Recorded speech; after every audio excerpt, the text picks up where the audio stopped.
We live? All right. Well, thanks for everyone who stuck around. As you know, my family's been here for over a year and a half now, and this was our first congregational lunch. So it was a joy to be able to eat together and fellowship and do so without masks and restriction is just really great. So thank you also for Sarah, who did so much of the planning, and Ann, who helped with the cooking. That was just a really great meal. For those who are online, I'm sorry if you've been waiting for half an hour for us to begin this. We just had a little too much fun in fellowship, so apologies for the delay. As we get going, I just want to kind of give you a run through of what our plan is for this presentation. As many of you who are here have been involved in the process of relaunching this campaign, and maybe there's some of you who are here who don't really know what the plan is. So we want to be very clear as far as what the plan is for Renew Buccleuch, talk about our vision, talk about the objectives, and also have opportunity for a few others to share as well. So as you know, we had planned last year to launch a refurbishment campaign, and as we got started, we realized there was still a lot of decisions to be made, a lot of planning yet to be done. And so rather than continue on in uncertainty, we decided to pause our progress.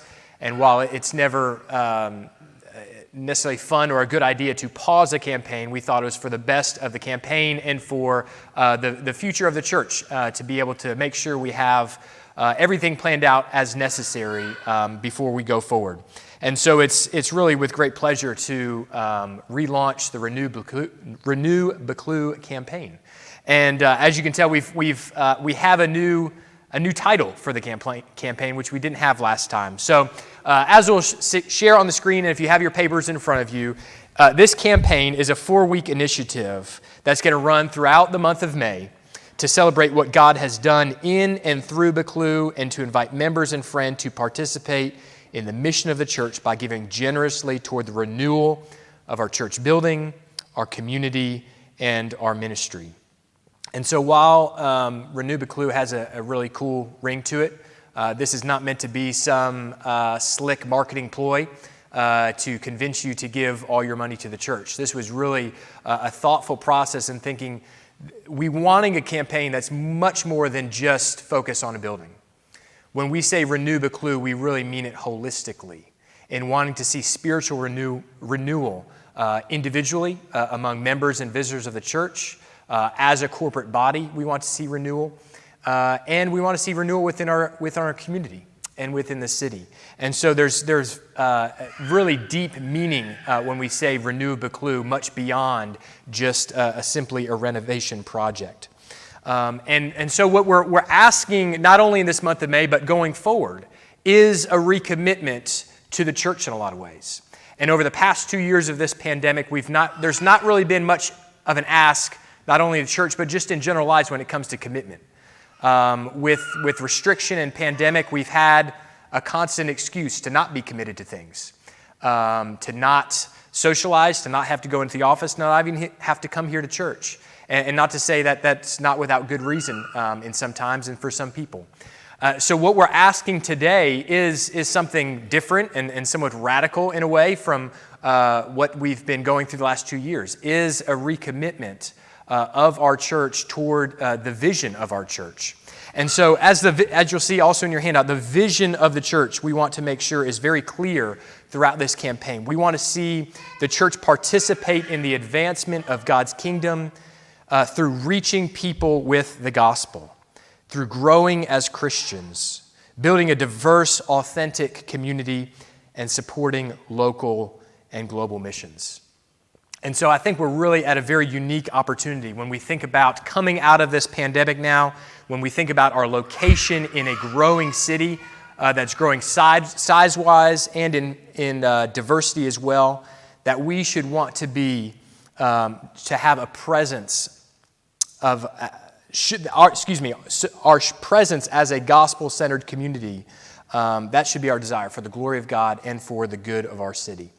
And so that's what I want our theme this afternoon to be. Like I said, we're going to have a few other people share, and James is going to come up and close us out as we talk about more of the particulars with the project. But I first want to invite Fergus McDonald to come up here. and he's going to share a little bit about the history of Buccleuch and the legacy of Buccleuch and his personal story and involvement in the church. So I'll turn it over to Fergus.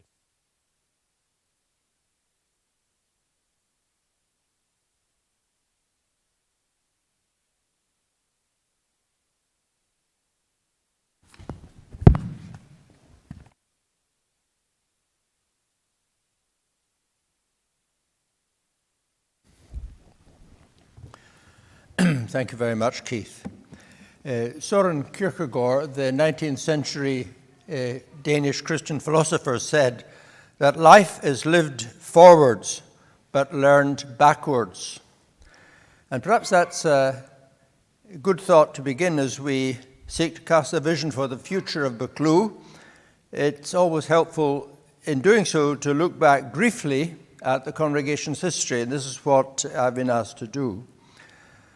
This congregation was first formed in 1843 by members of the church across the road, which was then a Church of Scotland chapel, who decided to follow 400 ministers in leaving the national church due to the fact that the state was denying congregations the right to call their own ministers. And those who left immediately erected a temporary building. They acquired the site of this site in 1855, for which they paid £1,000. And they built the church from then onwards with a cost of a construction of almost £5,000, which in today's values would be very, very much more than that. As a matter of interest, the portrait relief that in the vestibule commemorating Dr. Patrick Clayton, who was a former minister, is the work of the sculptor who sculpted the monument to Greyfriars Bobby, located at the top of Candlemaker Row. So there's a tourist connection there. The congregation has had its ups and downs over its 179-year history. When I first joined Buccleuch in 1954, as a university student, it was a relatively small congregation. But when we as a family returned to live in Edinburgh in 1981, we found that it had grown significantly, with 40 to 50 people attending the Wednesday evening prayer meeting. This was made possible by converting the rear third of the sanctuary into a new hall, which replaced the tiny hall, toilet and kitchen previously occupying the area of the current car park. Sunday services also grew exponentially, and in the late 1980s and early 1990s, it was sometimes difficult to find a seat at some of the Sunday services. So the history demonstrates that the congregation has been consistently flexible regarding the internal shape of the church building, enabling it to fulfill its mission and ministry more effectively as circumstances changed. Now, the Kirk Session and the Deacon's Court, as you know, are convinced that the time has come again when changing circumstances are demanding an internal restructuring of the sanctuary in order to facilitate reaching this and the next generation with the gospel. Today's younger generation is more accustomed to, in public auditoria, to sitting on individual chairs rather than on long wooden pews. They're also allergic during winter to meeting with others in temperatures well below 65 degrees. And bearing in mind that the greater part of the refurbishment budget is devoted to new seating, new heating, and new lighting, it should make our sanctuary more comfortable and more visitor-friendly in making it a venue to which we can invite outsiders to come inside, where in physical comfort they will hear the gospel and be challenged to view within a biblical framework the public and personal issues which so many people in our contemporary Scotland find confusing and perplexing. Finally, perhaps a further historical reflection may be appropriate. When the temporary church building erected in 1843 was no longer needed, it was bought for use by a man called Alexander Melville Bell, who turns out to have been the father of Alexander Graham Bell, the inventor of the telephone. And I think all of us know that the internet has done for our generation what the telephone did for Alexander Graham Bell's generation, in hugely expanding the spectrum of communication. As indeed we as a congregation have also discovered during and since the pandemic by streaming our services, and in doing so, we have been able to reach a significantly wider audience. So perhaps our somewhat tenuous relationship with the father of the inventor of the telephone will reinforce the proposal included in the refurbishment budget to invest in a new media system, enabling us to communicate more effectively with both those attending services in person and those participating online. Of course, Buccleuch will not be renewed by refurbishment alone. Ultimately, it is the Holy Spirit who can renew us, and only He can do that. But the Holy Spirit seldom works through thin air. He uses means, and these means include a comfortable and fully functioning venue. And they also include each one of us, for the Renew project will involve more than seating, more than heating, more than lighting, more than new media. The Renew Buccleuch is a call to each one of us to recommit ourselves to praying that God might bless our plans, that He might use the spiritual gifts He has given us to advance His kingdom and bring Him glory in the south side of Edinburgh, among students and more permanent residents throughout the city and far beyond. Thank you.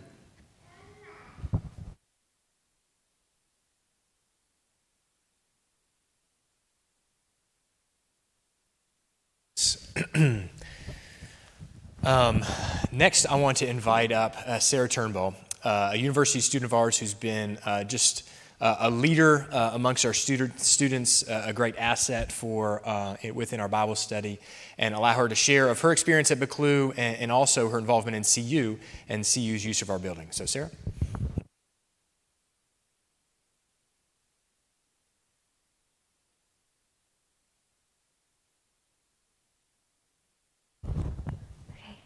I hope you can hear me. Cool. It feels weird being up here, but my name's Sarah. If you don't know me already, but I'm a third-year student at Edinburgh Uni, and I'm doing chemistry. So when I first came to Edinburgh, I was 17. I was just moved out of home, and I felt a bit lost, kind of, because everything's so different. But Buccleuch, as soon as I came here, was like a really welcoming, homely place, and I felt just part of the community as soon as I joined. So it's played a really big role in my faith, coming here and getting to know everyone. I remember the first day I met Andrew, who happens to have grown up in a couple doors down from my grandpa, so I felt like there was an instant connection, and there's been lots of opportunities to get involved, so I feel like it's helped develop my faith as well, and try and get involved as much as I can. For students, you may think that we're just passing through, we might be gone in the next few years, but you might not realize that the church that we're involved in plays a really big, important part in our life, and something that I'll always kind of look back on fondly and treasure. So I'm very grateful to have known, getting to know everyone here. And in terms of the CU at Edinburgh University, Buccleuch has been a base kind of for all the events that we run. It's really, really close to the uni. It's very handy for bringing friends along, non-Christian friends. So we had an events week this semester, and we had lunch bars here every day and prayer breakfast every day, and it was a really kind of easy facility to bring people along to. So if we were at lunch, during lunch we could just bring people along, it's been a real kind of base, like I said. So that's why I'm really excited for this Renew Buccleuch.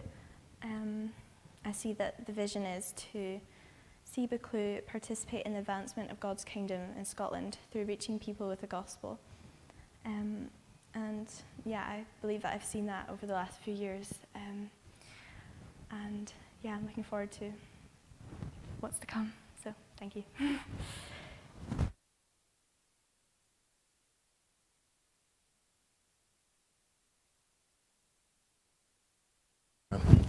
Good to hear from you. Before we bring James up, we have a campaign video, and you might have seen the video that we did last year. It has been altered somewhat, and to be able to conform to the vision and the objectives of this campaign. So we want to be able to show that together corporately. I hope it's something that's encouraging and inspiring. This will be something that will be placed up on the website, and you can see on our YouTube page as well, and something that hopefully you can share with others at Buccleuch or friends that may have some connection to Buccleuch, so people know what we're doing here, what our vision is, and how we seem to we look to impact our city and our community. So we'll play that now.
Well, I hope you enjoyed that video. I hope it's useful to you as you try to share our vision with others around us. I just want to briefly recap a few things that were mentioned in the video before I turn things over to James. 3 real objectives that we have as a part of the Renew Buccleuch campaign. One is renovate. And so as was discussed in this video, and everyone knows here the limitations of our church without having a big hall, without having classrooms and office space, we need to make this space as functional as possible, beyond just Sunday morning and evening worship. And so that requires removing the pews, be able to put in chairs that can be rearranged and organized as necessary. Also, putting in the underfloor heating, as well as some other means of potentially bringing down some of that warm air that collects at the top and redistributing it down to us as we sit down here as well. And that will also not allow things to be more comfortable on a Sunday, but also allow use of the building throughout the week. I don't know if you ever walk in here midweek in the wintertime, but it is frigid. The length of time it takes to heat the building doesn't really allow us the flexibility to host many other events during the week, especially if we don't have a lot of notice ahead of time. And so those are the 2 big things. In addition, you can see the lighting here. These spotlights are pretty harsh and really prevent you from being able to see the beautiful ceiling that we have in here. And so by replacing these lights with lights that actually point upward to reveal the beautiful roof that we have, some pendant lighting that'll come down, this is going to really create a different environment, which will be much brighter and have much more warmth and beauty to it. I think we all know the limitations of our AV equipment here with our little home camcorder in the back and our limited speakers and our 1 remaining projector. That's something we want to improve, to have a new sound booth in the back, to have new cameras, new projectors, and something that is not only useful for us on Sunday, but that can be used for a wide range of community activities, civic engagement, use by CU, conferences, anything like that. We just want to be able to have a building that is useful and functional to the greatest extent possible. In addition, getting rid of this beautiful red carpet and putting in some wood flooring or some faux wood flooring, and painting and repairing some of the walls that we see that are in need of repair as well. So that really captures all that we're talking to do with this renovation project. And special thanks to Richard. He's the one who's been handling most of this and all the communication with architects and with contractors and such. It's been a very big project, and want to thank Richard for all his work. And if you have any specific questions, he would be the one to go to, because he's the one who's been doing all this planning and putting everything together. And so grateful for his work. Secondly, in addition to refurbish, is to reconnect. And this is what we were talking about, especially coming out of the pandemic here. We want not only to reconnect with one another. That was a beautiful lunch that we were able to celebrate. We want to be able to do that more often. But not only reconnect as a church, but reconnect with our community. If you come on a Sunday morning, we see those folks that are sitting out there, out in front of the church, having tea in the morning. How do we reconnect with our neighbors? How do we love and serve this community? How do we get people to recognize that we still exist and that we're still here? And maybe it won't be people necessarily walking through our front doors, but how can we as a church go from this place and be the hands and feet of Christ in our community? And so through different opportunities with CU and our international ministry and our toddlers group and working together with local ministries, we really want to have a real impact in our community. And through that, be able to grow closer to one another as we serve together. And thirdly is revive. So reconnect, refurbish, reconnect, and revive. As we all know, the Free Church is looking to plant 30 new churches by 2030. That's going to take a lot of effort, and we want to be a part of that. And so when we think about our work here at this church, it's not an either-or thing. It's a both-and thing. We want to be faithful to serving the Lord here locally in our community, but also to see other communities and other cities impacted with the gospel by planting more churches. And so with that, we want to have, as you know, we're serving as a mother church to a church plant in Galles Shields. Craig Anderson is going to be leading the charge there. We want to make sure that he is supported well, not only financially, but especially with prayer, with our own support and our own people, to make sure that plant is successful and to see God's kingdom grow down in the Scottish borders. And so those are our 3 points. Those are what we're going to be repeating throughout this project and for the months to come. And I hope that'll be something that is inspiring to you as well.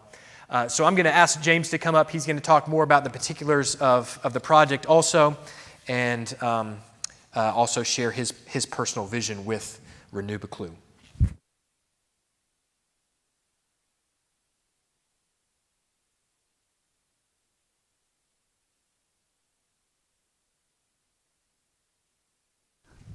Well, let me also begin with thanks. Thanks again for a wonderful lunch. Thank you to everyone for sticking around, for everyone mucking in to get it all done. Apologies again to the folks who had to wait a little while for the live stream. Thanks to our elders and deacons, to those who've been involved in the refurb and the relaunch teams. Countless man-hours spent in discussing, planning, praying, talking to different folks, establishing this vision, which we hope will be really helpful in reminding us all that the building can serve a really important purpose, but the building is not the purpose. It's a means to an end, the means to the much greater end of expanding the gospel, expanding our ministry here in Edinburgh. So there's 3 things I want to talk about. Somebody has to talk about the money, and that's me. But we're going to talk about the vision as well, just to encourage and inspire us towards what would a refurbished building mean for ongoing ministry here? So to think beyond what's going to make us feel comfortable and warm, which will be nice, let's be honest, that will be nice, but there's much more to it than that. And then to think about what will it look like in terms of our own personal involvement. So hopefully, I think there's a slide that will maybe, yes. So our projected budget, so as we've been thinking, so we launched the idea a long time ago. We had some legacies that we were really grateful for. But then as we began to sort of think about all that the church needed, it's one of those once-in-a-generation moments. So you want to do everything well. So whereas we probably started thinking about seating and about our sort of AV equipment, we began to think, well, here's a chance for us to deal with a heating issue which has been going on for years, a chance for us to do some of this kind of plaster work that, again, has needed to be done for a long time. So that explains why our budget is, our projected max budget is higher than maybe we spoke about at first. So we're talking about £200,000. If we had £200,000, we'd be able to do all that Keith was talking about, all that the video was talking about. We'd be able to have a really great space for, I guess, decades of future ministry. And it's encouraging to know that there is already a significant amount of money in the bank and pledged to come in. So when we decided to spend May really focusing on this project, we have as an aim, if we could raise £68,000 there or thereabouts, which, with gift aid, maybe £54,000, then that would give us our top end budget. So it's a big ask, but it's not out with the realms of possibility for us and our friends. Of course, in talking about money, and we've been aware of this in our discussions, that many people are giving sacrificially already, and we are profoundly thankful that we've been able to continue as a church during pandemic to meet all our costs and requirements, both locally and centrally. We are also thankful for gifts that have already come in, specifically for the project. But we've also been aware, and in our discussions, we were aware of, the current economic conditions, which have changed even when we were talking a few months ago. Sort of the situation facing the country, facing individual families is quite different. So we are aware of that. We don't, live in sort of fantasy land. Well, we have this 1 month campaign with a view to kind of focus our minds, both practically and spiritually. We don't want the campaign to drag on.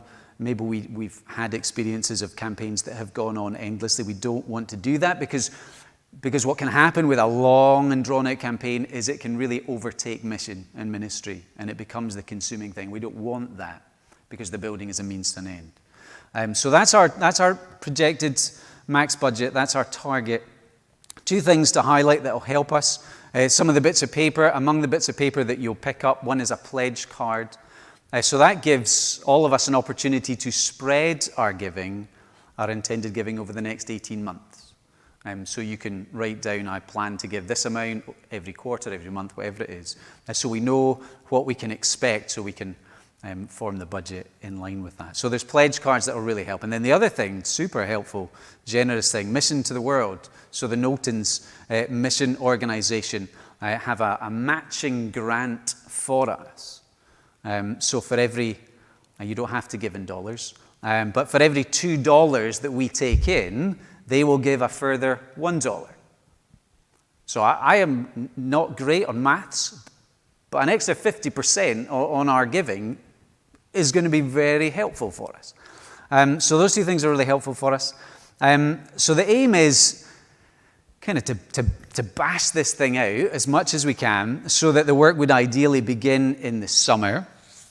And for the time that the building needs to be closed for the renovation work, St. Catherine's Argyll, so not too far up the other side of the meadows, have very kindly said that we can share their building.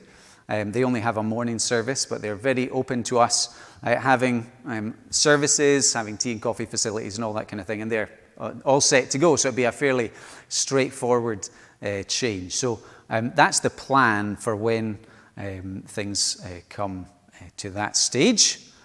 But let me talk about vision. It's often said that money follows vision. And I hope one of the things that the folks that have been speaking today, the folks on the video, hopefully it conveys that sense that as elders and deacons and as the sort of planning committee, we're excited, and I hope together we're excited about what a refurbished church will make possible towards ongoing ministry, towards sharing the gospel with folks in our community, towards making God's name glorious in this city. So to spark our imagination and to spark our prayers, I just wanted to think of three different sort of areas where sort of church and ministry will definitely benefit from this building. First, just to think about congregational life. So our meals, our times of prayer, those times, especially in our evening services where we like to sort of break into groups and discuss and apply God's word together, our ability to host conferences for further training and equipping for our life of faith. All of those things are going to benefit. There is no loss to congregational life and what we're hoping to do. Secondly, and Sarah was talking about this, our Christian partners in mission within our community. We'd love to be able to be even more of a blessing to the likes of CU than we are already. So that they could hold, if they wanted to, their regular sort of big group events here. That this could be a permanent, ongoing space for the CU. We love to increase our ministry alongside Friends International because we have a huge international student population around here. We have some connection, but we'd love to be able to do more. We'd love the space to have those bigger events. One of the exciting things, I guess, for many of us has been to see the Edinburgh churches partnering together for youth work. So the teenagers were meeting last night over at St. Columba's. Now, we'd love to be able to help with that. And in fact, the churches are beginning to talk about a junior youth group, so from primary 5 to primary 7. And we'd love to be able to say, hey, come and use our building. This is a space we support and encourage friendship building, places where our kids can get to know friends and invite friends. And so our Christian partners in mission are going to be well served by this building. And then we've talked about this all the way through community engagement. It is definitely going to be a big win. So one of the things that I've always wanted to do is to be able to reach the children and the families of our community with holiday clubs and with Bible clubs. It's just not possible in this space. But if we could clear the decks and invite friends and family, it's a wonderful way nowadays. Everybody recognizes you reach the kids, you reach the parents. And so we have a unique opportunity. We've got more connections to our local school than we've ever had before. So I'd love to see us reaching more families in our community. Maybe some of us will remember when we had Kate Forbes, MSP, come to speak for us and to share her story of faith in politics. And we couldn't host it here for a variety of reasons. We had to have it in, well, it's now obsolete, but Sophie's Southside over there. we'd love to be able to have those kind of events where we could engage the public in different ways, public lectures and events that would allow people to come in and to consider some of the big questions that people are asking. And also, kind of in a sense, out of the blue, when Edinburgh College heard that we were planning to refurb, they were in touch. They run English classes for refugees and asylum seekers, and they would love to have a space like this, easily accessible to many people, in order to help people as they sort of settle down in Edinburgh, a place where they can learn English, where they can make connections. And so there's all kinds of ways, beyond the ways that we're already touching our community, that we can engage more with a better building. So that's just some of our vision. And then the last thing that's really important for us to think about is how we can get involved. And again, this has been stated all through our Renew Buccleuch campaign. You know, if you go onto any missions website, you will inevitably find some kind of tab saying, how can I get involved? And there, when it comes to mission, they'll always talk about pray and give and go. And what I want for us as a small local church here in Edinburgh is to think of Edinburgh as our mission field, of Buccleuch as our mission centre, where we come and we are strengthened in our faith and where we are sent out to be salt and light, to be disciples of Christ where we find ourselves. But for Edinburgh to be our mission field and for us to be on mission, it means that we need to be working together. So the first thing that we constantly need is prayer. So you'll find among your papers a prayer guide. 5 minutes, 5 topics, 5 weeks. It'd be wonderful if all of our members were using this every day and committing to praying for the work of Buccleuch and the wider ministry every day. And specifically, there's specific entry points during the month for us to come together. So on Wednesday, prayer and praise here, prayer on Zoom. Next Sunday morning, prayer walk here. Middle of the month, we got a prayer service in the evening. Because we really do believe that unless the Lord builds the house, we labor in vain. And so we need to commit to praying together. And that's part of our renewal, spiritual renewal for us. It will look like praying together. But then there's also that encouragement to give, that as we are able, that we would give sacrificially. That just as the Old Testament believers did when they needed to build the tabernacle or the temple, they gathered the free will offering, that we have an opportunity to give our free will offering as we are led and as we are able. And that we would go. That we would believe that we are, as Christians, part of the body of Christ. And that we would believe, therefore, that we all have a part to play. And again, connected to that, in the middle of May, we're going to put out something to encourage us to see, here's the ways that we can get involved in the church. And we can say, here's how I think I could help serve. Because we don't want ministry to just be for a select few. We want lots of entryways into serving together. That we can be involved in God's work. That whether people have been here for decades, whether people have been here for a few weeks, we want to integrate and welcome and mobilize people for mission. So we've heard about our rich history, and it's great to learn lessons from our past. And our prayer is that we will have that same fruit in our present and in our future. So thank you. I'll leave it there.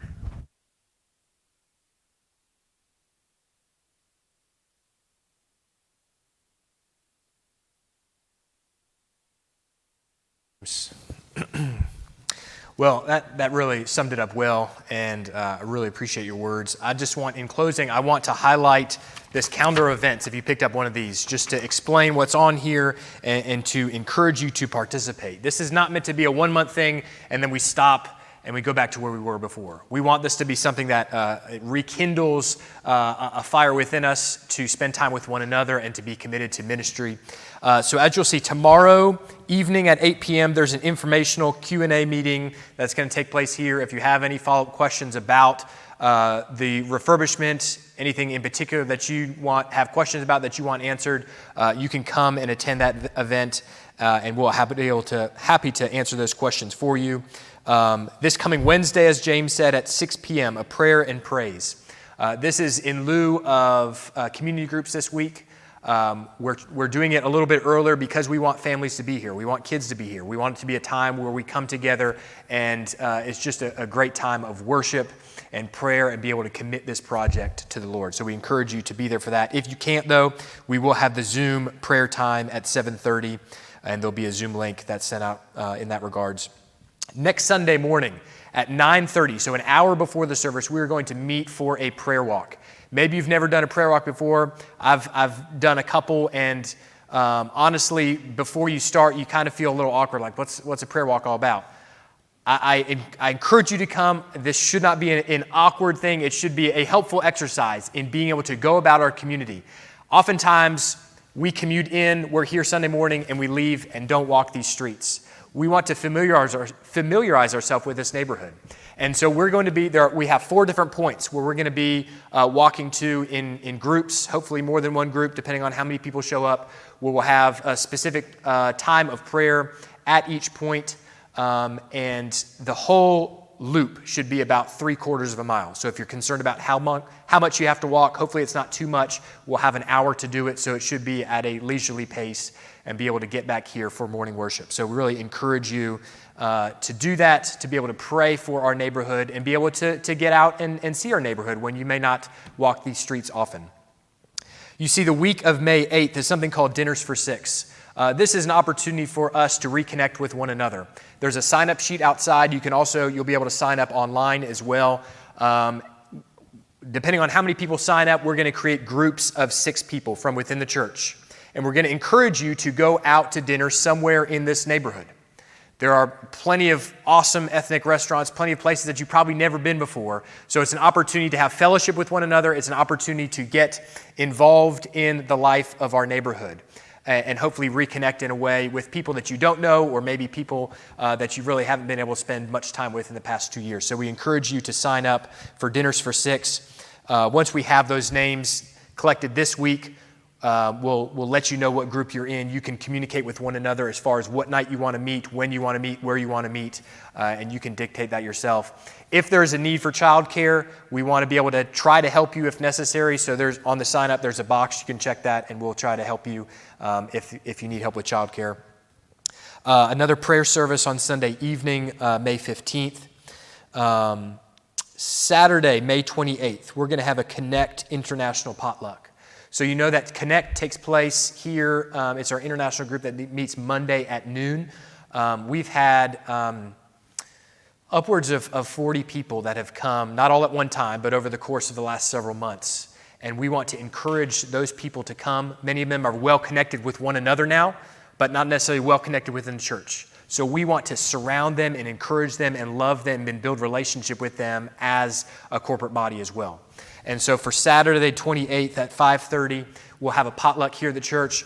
Hopefully we'll be able to spill out outside if it's nice weather and actually be seen by our community and spending time with one another. And so we encourage you to bring a dish to share. I know the internationals, it's already been announced to them. They're excited, and they will certainly be bringing some good food with them also.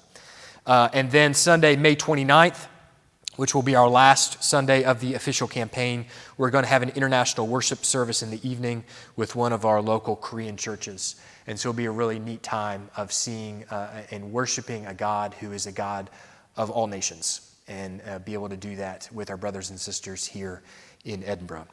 And so that's our calendar of events. Like I said, hopefully this will be something that kindles a fire within us, that we see more community activity, more socializing together, more involvement in ministry with one another. And we look forward to that as a church. So thank you again for sticking around for lunch. Thank you again for all the officers and those of the campaign committee who have put in a lot of work to pull this off, and looking forward to what the Lord has for our church. I'm now going to ask Fergus if he'd come up here again and be able to close us in prayer, and then we'll be dismissed.